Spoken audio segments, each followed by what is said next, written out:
ಅಂತ ಕರೀತಾರೆ. ಇವ್ರಿಗೆ ಬಿಯರ್ಡ್ ಗಡ್ಡದ ಹಲ್ಲಿ ಅಂತಾರೆ. ಇವ್ರ ಮುಳ್ಳುಗಳೆಲ್ಲ ಇದೆ ನೋಡಿ, ಕತ್ ಕೆಳಗಡೆಲ್ಲ. ಅದು ಚುಚ್ಚೆಲ್ಲ ಏನು ಮಾಡಲ್ಲ ನಮಗೆ, ಸುಮ್ಮನೆ ಬೇರೆ ಪ್ರಾಣಿಗೆ ಹೆದರ್ಸೋಕ್ಕೋಸ್ಕರ.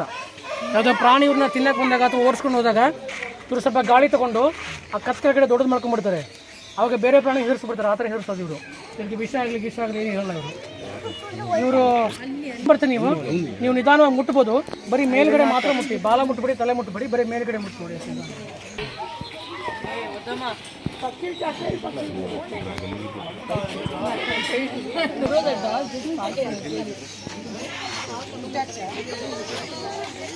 The zoo is really nice, yeah.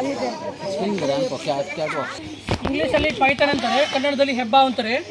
ಈ ಹೆಬ್ಬ ಬಂದು ಆಫ್ರಿಕಾ ದೇಶದಲ್ಲಿ ಕಂಡು ಬರುತ್ತೆ. ನಮ್ಮ ದೇಶದ ಹೆಬ್ಬಾವಲ್ಲ ಇದು. ನಮ್ಮ ದೇಶದ ಹೆಬ್ಬಾವಲ್ಲ 18-20 ಅಡಿ ಉದ್ದ ಬೆಳೀತಾರೆ. 5-6 ಜನ ಎತ್ಕೊಳ್ಳೋದು, ಅಷ್ಟು ದೊಡ್ಡದಾಗ್ತಾರೆ ಅವರು. ಇವರು ಚಿಕ್ಕ ಜಾತಿ ಹೆಬ್ಬ. ಇವರು 3-4 ಅಡಿ ಮಾತ್ರ ಬೆಳೀತಾರೆ, ಉದ್ದ ಬೆಳೀತಾರೆ ಅಷ್ಟೇ. ಇವರು ಎಲ್ಲ ಹೆಬ್ಬಾವುಗಳಿಗೆ ವಿಷ ಇರಲ್ಲ, ವೆನಮ್ ಇರಲ್ಲ. ಇಂಗ್ಲೀಷಲ್ಲಿ ವೆನಮ್ ಅಂತಾರೆ, ಕನ್ನಡದಲ್ಲಿ ನಾವೇನು ಆಡೋ ಭಾಷೆ ವಿಷಯ ಅಂತಿಲ್ಲ. ಅವ್ರಿಗೆ ಇರಲ್ಲ ಇವ್ರಿಗೆ. ಅದಕ್ಕೋಸ್ಕರ ಕೈ ಹಿಡ್ಕೊಡೋದು ನಾನು. ಇದಕ್ಕೆ ಇದ್ದಿದ್ರೆ ವಿಷಯ ಆದರೆ ನಾನು ದೂರ ಓಡೋಗ್ಬಿಡ್ತಾ ಇದ್ದೆ. ಅಲ್ಲ, ವಿಷ ತೆಗ್ದಿರೋದು ವಿಷ ತೆಗಿಯೋಕ್ಕಾಗಲ್ಲ ಮೇಡಮ್. ನಮ್ಗೆ ಹೆಂಗೆಲ್ಲ ಇದು ಸಲಾಯಿ ಬರುತ್ತೆ, ಲಾಲ್ ಇರುತ್ತಲ್ಲ, ಅದೇ ಥರನೇ ತೆಗಿಯೋಕ್ಕಾಗಲ್ಲ. ಅವ್ರಿಗೆ ಬಾಯಿನ ತೆಗಿಯೋಕ್ಕಾಗಲ್ಲ.